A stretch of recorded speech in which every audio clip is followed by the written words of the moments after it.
Let's do an interior video of this 1998 Chevy Suburban. The piece below the steering column, I took it out to wire in the satellite radio. When I take the satellite radio out, I'll put the piece back in, so that piece will be there, and the satellite radio won't be there. CD player, keyless entry, has the trailer brakes. Trailer's all set up for a 7 flat plug and a 4 round plug. It's got the dimming mirror, rear controls, had a new fan belt installed, all the maintenance is up to date, just over 160,000 miles.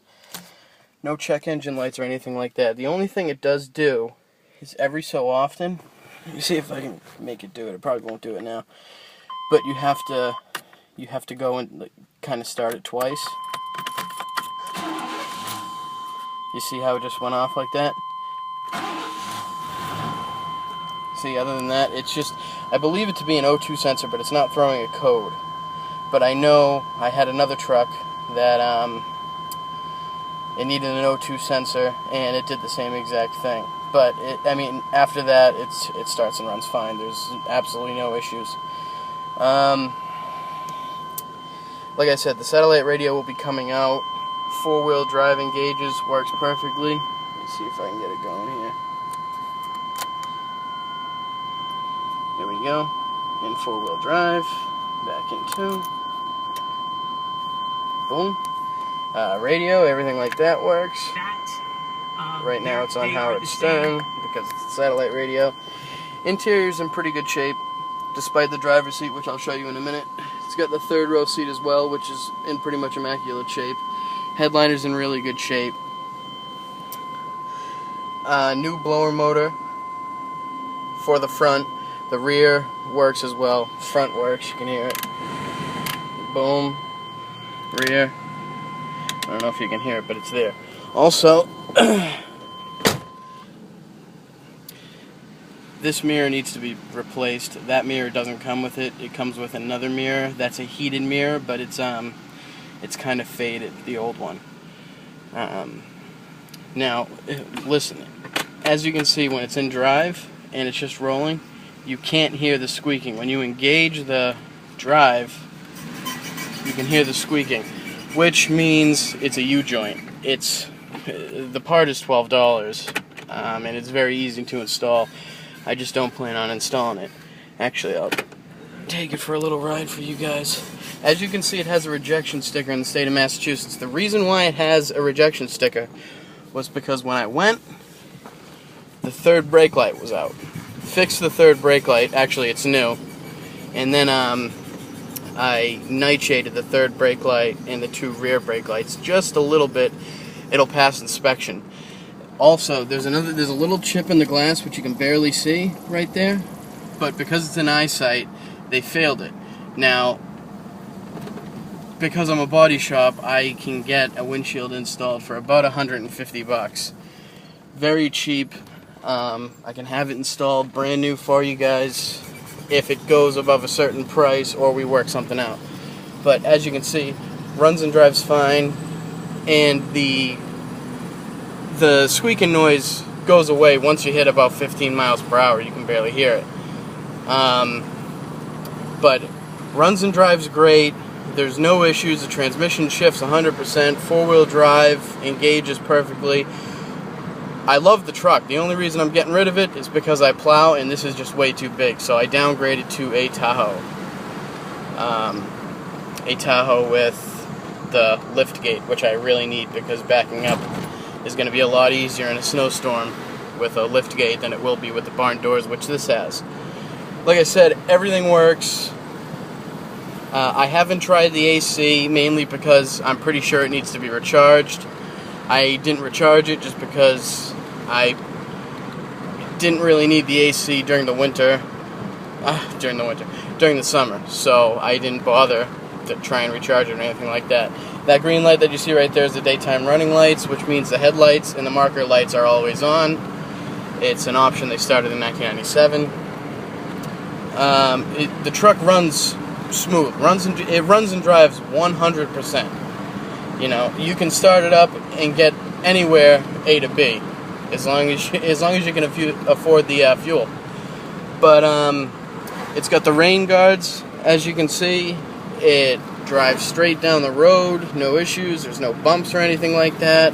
Tires are good, rims are good. I'm trying to think. Oil change with semi-synthetic, which is half synthetic, half regular blend. It has Mobil 1 filter, new air oil filter, new air filter, new pretty much everything. When I bought it, I went to town on it. It's got dual batteries, so if you wanted to plow with it, or you wanted to hook up amplifiers or anything like that, you have more than enough juice cranking to do it. I also believe because this has the tow package, it has the bigger alternator. I don't know how true that is because I don't know too much about what size alternators come in this truck. I believe it's 145 amp, which is stronger than the 120 amp. And with the dual batteries anyways, it's not really too much of a concern. I'm trying to think. Heated seats work. They're 100%. The seats are 100% other than the driver's seat, which has a little rip. Anybody who is looking at Chevys, if you find a Chevy with a leather seat that the driver's seat isn't ripped, you're pretty lucky, because 98% of them that I've ever come across have been ripped. This one's actually not as bad as the others that I've come across. Headliner's 100%. As you can see, it's a great running truck. It's got right miles for the year. It's got the aluminum brush guard, which can pretty much run through anything if you really wanted to. And it also has the tow hooks. The person before me physically bent the tow hooks and put on the aluminum brush bar, which is a really good sign. I wired in, like I said, it's got the trailer brakes. You can see it goes on when the brakes go on. I'm not towing anything right now, but that works. And the rear trailer hookup is hardwired in with watertight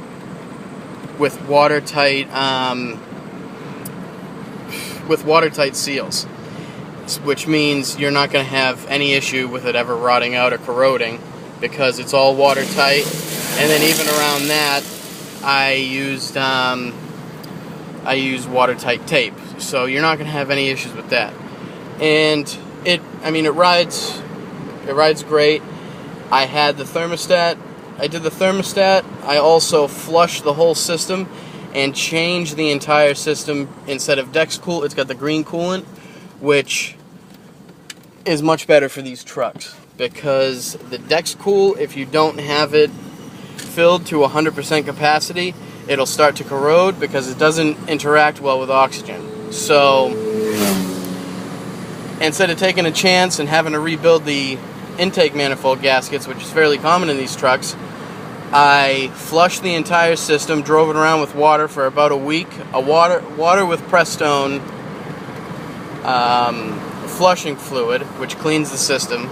And I also installed a better temp, better thermostat, blah blah blah. I installed a better thermostat. I'm sidetracked by by stopping at this police barricade. But all the gauges are right. Everything is 100%, and it runs great. So there's really no issues